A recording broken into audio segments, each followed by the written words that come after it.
ये है काजू मलाई शिमला मिर्च, काजू मलाई शिमला मिर्च।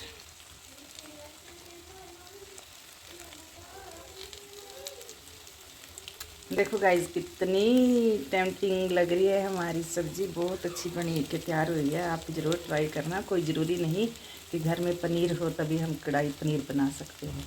ओरिजिनल चीज़ों से, जैसे कि हमने काजू डाला, मलाई डाली और इसको हमने कढ़ाई पनीर के तरीके से तैयार कर दिया गाइस। देखो आप ज़रूर बना के खाना, बहुत अच्छी लगत होगी कैसे मसाले में, देखना। थैंक यू गाइस, हमारी वीडियो को लाइक शेयर करना ज़रूर। और आपने इतना प्यार दिया हमें और हमारे चैनल को आगे बढ़ावा मिला, बहुत बहुत थैंक यू, बहुत बहुत धन्यवाद गाइस आपका। ऐसे ही आपका प्यार हमारे ऊपर बना रहे हमेशा। और आप सबको रामनवमी की बहुत बहुत बधाई। और अब बनाएंगे हम थोड़ा सा हलवा बच्चों की मांग पर, क्योंकि आज जो रामनवमी है।